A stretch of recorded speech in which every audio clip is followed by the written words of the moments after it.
Well, Linda, how you doing today? I'm doing great. How are you? Good, good, good. Well, we are live today and we're talking about emotional intelligence. Yes, and as we're coming into the holidays, knowing what emotional intelligence is and how to use your own Yeah. Yep. Yep. can be can be an awesome tool for the holidays this year, and just Absolutely. for Absolutely. any So, time. why don't you start off by letting our audience know just exactly what we mean when we talk about emotional intelligence? Emotional intelligence is, I don't have the definition in front of me, but really what it is how well you know yourself and understand what triggers your feelings, your emotions, where that comes from, so that you can better relate to people, but also learning how to recognize tendencies in other people so that you can interact. Right. Um, and it's not that one side or the other is giving in to the other person's way of communicating and being with people. It's to make things more seamless. I mean, you know what it's like when you have a conversation with someone and they're just not hearing you. And you know that Yeah. definition that, where they say, insanity is doing the same thing Right. the same way over and over and expecting a different result. That works in our emotional intelligence in our interactions as well. Yep. Yep. So if you're having Thanksgiving dinner with, grandma and mom and dad and everybody, and you just feel like nobody's hearing you or Mhm. understanding you. Yeah, they're not. Well, maybe your grandparents and your parents are deaf, but saying it louder doesn't make it more understandable. Right. Right. Right. Right. Right. Right. Right. Yeah. And You know, it's and I think the biggest thing that a lot of people they try to overthink what it is too, and you have to think about um, to understand your own um, level or your own emotional intelligence. You have to also know what your triggers are, right. and And you have to be on, and this takes honest reflection. You know, you yes, can't, absolutely, you absolutely, can't, you can't lie to yourself about what, say, I don't have any triggers or it's always everybody else's fault, because that's just not true. yeah, And even if the situation may not be your fault, how you respond to it is entirely your responsibility. right, right, And it's learning how to get control of how we respond and react. yeah. So here's the biggest for our society out there now, right now, with well, we could go to the political side, but I want to talk a little bit. Those of you who may be struggling in a relationship, so Mhm. I think 50% or 47% or something. I can't remember what the percentage are of marriages that end in divorce. And of course, you got to look at the other side. I think it's actually like 53 percent end in divorce, but the other 47% end in death. Anyway, but there's only two ways out, right? Anyway, Right, right. but what happens, especially when there's children involved, um, we have a tendency to let things trigger us, Mhm. or the former spouse, or to a point where it really hinders your growth in just about every area of your life, especially until you get to a point where you can recognize those triggers and the hooks that your former spouse is using to upset you. And a lot of times, I mean, there can be a maliciousness to it. Well, it's maybe one of the reasons you got divorced is Yep. because somebody's pushing buttons all the time. Yep. Yeah. Exactly. You- Exactly. you think that's going to stop? No. Mm-mm. But especially when you have kids and young kids, you have to remember, number one, the kids are not property, so you do not use them as a weapon or a tool. Yeah. Right. Right. The damage that causes for those kids and their mental health is unforgivable. It is. It really It is. is. Because it's not the kids. The kids are not at fault. And you don't even necessarily need to say that one or both of the adults is at fault. I mean, there's lots of reasons to get a divorce, but Right. Right. someone who is emotionally aware and using their emotional intelligence properly would look at the situation as this is what we need to do for us to both move on. Right. And, Right. when I look, like I've got a friend who, her and her husband are divorced, and he got remarried, and his new wife is the most amazing stepmom to these kids, right? Mm-hmm. And she's putting the good of the kids forefront. And so her and my friend have become friends because they're putting the kids first. Mm-hmm. Mm-hmm. And so, no, I've never sat them down and said, here, take this EQ test and, assessment, let's see where you're at.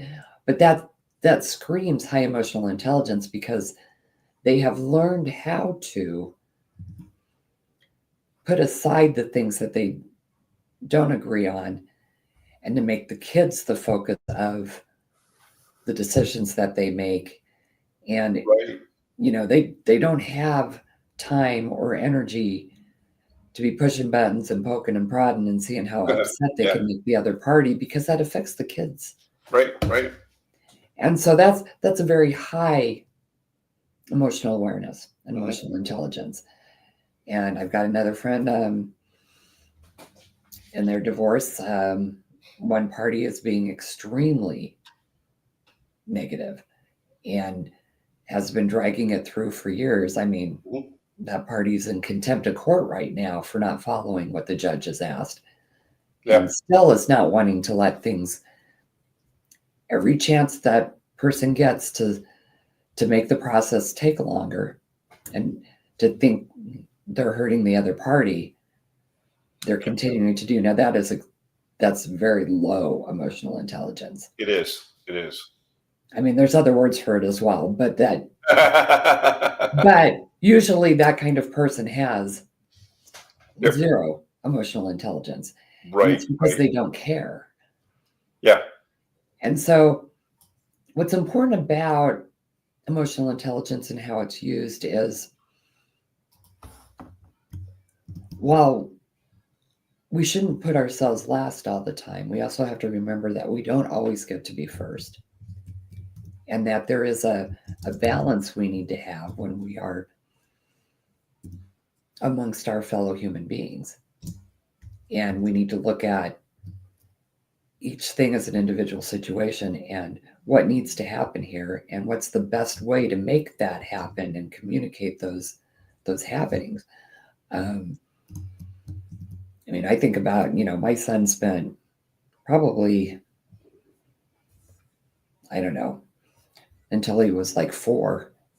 We probably spent some, especially in the winter, we probably spent almost every weekend in the emergency room. Mm. He got croup. Yep. And he's 45. So that was back in when, remember the blanket sleeper onesies, and they were fire resistant. So, Oh yeah. Yeah. Yeah. Yeah. and unfortunately, that was, when kids got sick and got a fever, that they couldn't, their bodies couldn't breathe. Yeah. Yeah. And so I remember as he got older, it's like, we don't see croup as much because they don't make those anymore. Yeah. But we were constantly spending the weekend at the ER and then trying to figure out, get him home Monday. I've been up all night for 2 nights, and Right. we couldn't get just one treatment. We usually end up going back. Yeah. And then I'd have to go to work, and my husband would go to work, and we'd have to find someone to watch him because he was sick and had a fever and he couldn't go to daycare. And when I look at how it was how we were responded to then to how probably most places would do now. The emotional intelligence was very low. All they cared about just, I don't, I don't care if you fall asleep on the job, you have to come in. Right. If it snowed and school was closed, I was still expected to go in and do data entry. Yeah. That stuff's going to wait. Yeah. Yeah. And how am I don't want him in the car to drive across town to take him to somebody that's going to watch him so I can drive farther across town to go to work. His school is half a block down the street. And if they don't think it's safe for him to go to school, how is it safe for me to take him? Right. And you could work remotely back then. We didn't have laptops. We couldn't do that stuff at home. Yeah, exactly. And I remember how angry I was, especially because my boss, she was single. She didn't have kids, but she had a dog. And I remember the day she called in sick to work and couldn't do a meeting because her dog was sick and was at the vet. And I thought, oh, so you can call in sick to take your dog to the vet, but I can't be calling sick to take my son to the hospital. And I worked in a hospital. Now, when I look back, that was a very narrow mind for me as well. I can't adjust how they were thinking, but that was very narrow-minded of me because I also know what it's like. Dogs are family. At least they were for me. And that dog was everything to her. But we didn't really recognize that in the 80s. Right. And so I was pretty mean and nasty. And then when she came back in, I didn't, I thought, well, I don't want to hear about her dog. So if she started talking about her dog, I would find something else to do. and that's not okay. Yeah, right. It's not. It's not okay. We need to be more cognizant of other people's feelings. Now, when other people's feelings might lead them to actions that can cause harm, that's different. But I think we need to remember that we're all human beings doing the best we can with what we have at any given moment in time. Right. I agree. And when we look at things coming up with the holidays, if you've got those blended families or families that are splitting apart, but you still have to find ways to make the holidays work, it's so much more pleasant if you can just be a bigger person and try not to have all that hassle, because depending on whose house you're at, it never ends up being just between 2 or 3 people. It ends up bringing in whoever's there. Right. Because that stuff doesn't happen in a vacuum. And it doesn't. It doesn't. Usually blows up right at the table, right? Yeah. It does. So, what can folks do? I mean, you're in the middle of a program right now, correct? Yes, I am, and it's called the support equation, and it's how using what we learned from emotional intelligence and from the DISC profiles, and how to be a better steward. That program's kind of geared at how you support others without. I was on a call yesterday with Zelda White, and I love the way she put it. She said, "To care but not carry." Yep, that's cool. I always I use it as be able to help somebody and be supportive to them without taking on their burden. But I love how she said to care but not carry. And so when we're in these places where maybe we're around people we don't want to be around, or maybe we're around people we haven't seen in a long time and it's overwhelming, I know for when growing up, Thanksgiving and the holidays with my mom's family was overwhelming because there was 9 kids. Yeah. And all but 2 of them had children.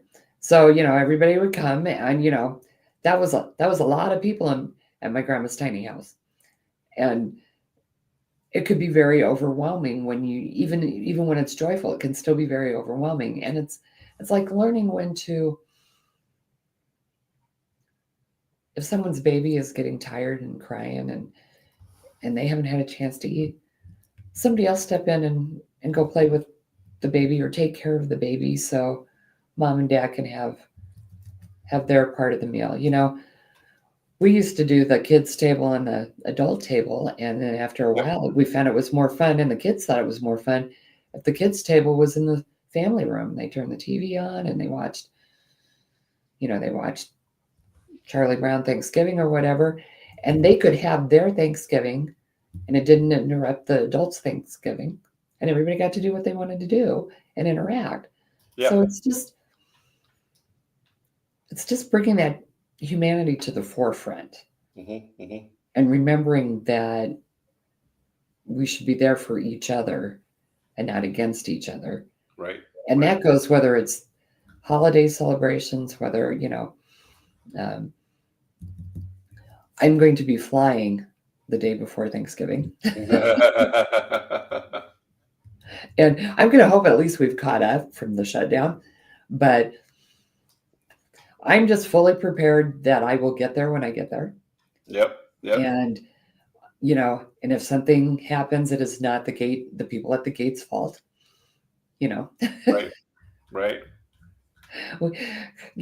They're all just trying to work and get through the day. So Yep. sometimes we have to step outside ourselves. And it starts with awareness, Yeah. learning how to recognize the signals and the signs, not just in ourselves, but in others as well, and how we can mitigate what's happening. And then there's empathy. And the biggest thing with empathy, I think, is to avoid things like, I know exactly how you feel. Oh, yeah. Yeah. Or I've been through that too, because even if you have, Yep. I am not the only woman who has lost her spouse. Right. Right. But for me to go in and know how every other widow feels that's not empathy. That's making me the center. Yep. Yep. And that's not what I want to do. And then after empathy, we will talk about action, how to put everything into action, because being aware and understanding is one thing. And then what are the actions that we take to help the others and to let others know that we see them, we feel them, we validate where they're at, and what can we do to help them move the next steps. And that could be, mom overwhelmed in the kitchen trying to pull Thanksgiving dinner together, and there's 5 dogs and 20 kids and and grandkids all in the kitchen. Because I don't care how big your living room is and your dining room is. The kitchen is where everybody hangs out while meals are being cooked. Everybody's tasting the turkey, tasting the stuffing. Yeah, you didn't do that with my grandmother. Well, Nope. with my grandmother, it wasn't so much we were in tasting, we were all helping. Luckily, my grandmother's kitchen was very large, and with all those people, somebody was setting the table. Somebody, everybody had a job. Yeah. And you did your job.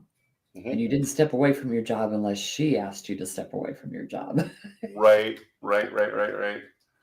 Yeah, I don't know. I think part of my childhood and going to my grandmother's, for the holidays and stuff, my grandmother and grandfather's for the holidays. Thanksgiving was always probably the biggest.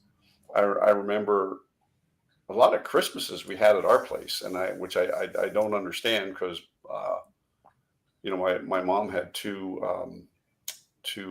brothers, and my dad had a sister, and but my uncle's family was pretty big, so it was just really kind of weird. but you didn't mess with Mama. I mean, you flat didn't. Uh, she ruled the roost at her place. That was for sure. Well, and even at our house, mom did the cooking, Hmm. dad cut the turkey. Hmm. Um, and on Christmas Eve, again, mom did the cooking, and we had the oyster stew and all that fun stuff. But I never ate oyster stew growing up. I always thought that sounded so awful. But now, in fact, I like to do non-traditional Thanksgiving sometimes. Yeah. After our son grew up and moved out, and it was just me and Jeff, one year I made Chinese. Yeah. And one year we did Italian, we barbecued. It wasn't about the turkey, it was about the gathering. The gathering. Yeah. And And when we gather like that, we have to remember that people are going through things, yeah, and everybody remembers something different about Thanksgiving, and there's triggers, there's things that come up, and if we are not paying attention to what we're saying and how we're acting and reacting, we can trigger somebody pretty easily. most definitely. And so, the next session is on Monday, Hmm. and there's still room if people want to enroll. So Okay. Do you have a link you can drop in there real quick? yeah, I'm grabbing it right now. Okay. So yeah, Monday at 7 o'clock Eastern, right? Or 7 o'clock Eastern time, and these are recorded, Mhm. and so even if you haven't joined us before, you can still join in, and because you'll have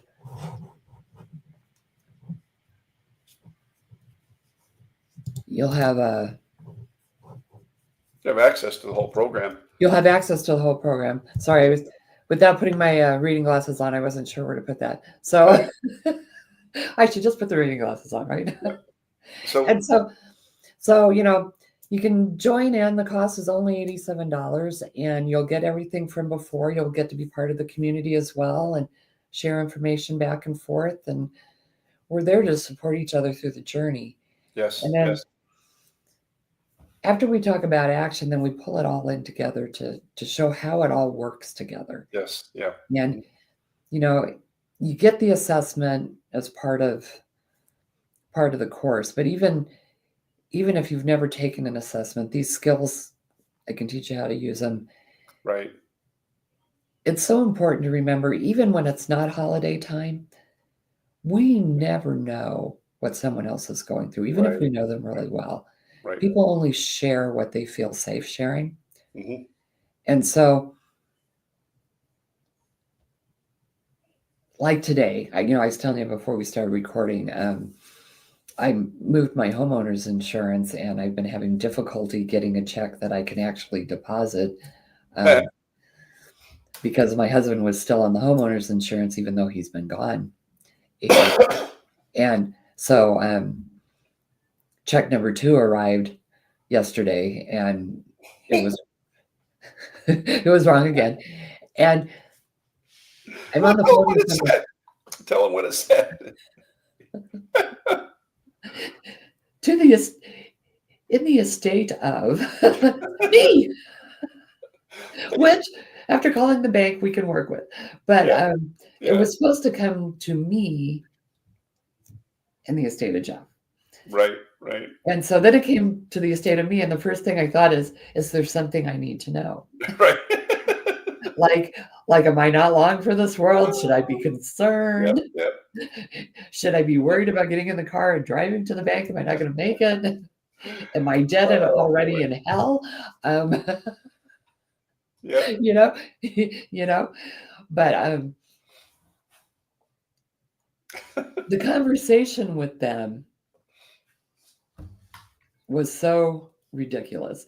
Right. And I had to keep pulling in my emotional intelligence going, I'm sure they just don't know how to handle what's going on. Right. But they lied to me 5 times on that phone call. Yeah. And then in an email to me afterwards. Yeah. And Yeah, I and can, that just never sets well. Just never sets no, well. and for me, you can call me names, you can do a lot of things to me, Yeah. but don't lie to me. I'm not Right. stupid. Right. And to me, when you lie to someone, you are degrading them. Yes. Yeah. You're Yeah. degrading yourself, but you're degrading the person you're talking to. Yeah. Exactly. And so I really had to, had, had to rein it in, didn't you? I had to have a come to Jesus meeting with myself. Yeah. There you go. There you go. Well, because I was very polite to her on the phone, but I did tell her, I said, I know this is not your fault. I said, but you need to understand that this is the 3rd time I'm talking to you about this check. yeah. And they wouldn't expedite, if they have to send another one, it's going to come while I'm out of town. Yeah. And it's kind of like I'm the one paying the penalty. Right. It's like, and I don't know if they are just so big and everything is such a process, they don't have the ability to make any changes to how it works, Yeah. or if That- it's their way of punishing me for changing companies. right. Yeah. You feel like that though, don't you? You feel like that, and to be honest, I doubt that that's now Right. with the original agent office that I talked to. I think the person I talked to was upset that I was, they're losing the business. Yeah. Yeah. But the big office, I'm a drop in the bucket. Yeah. That's right. And it's a lot of work for them to have to stop checks and issue another Right. check. Right. So Right. I just had to remind myself that that's not what's going on. Yeah, right, exactly. Well, folks, if this has been any value to you, if you would just like and share, subscribe to our channels. This should be out on YouTube, on Linda's YouTube channel, and we'll share it to our other social media venues. But if this has been of benefit to you, please comment, let us know, like and follow. And Linda, this has been kind of fun today, and It's been interesting. And if you've got any situations coming up that you want to run by us, you can put that in the comments, make it as confidential as you need to. And if you really don't want to share it with anybody else, you can email me at linda@lovinglifesjourney.com, or you can email balancingact2024@gmail.com, and we're happy to get with you and walk you through how emotional intelligence could help you in that situation. Be happy to do that. so we'll see you next go round. Thanks for being with us today. Linda, have a great day. You too.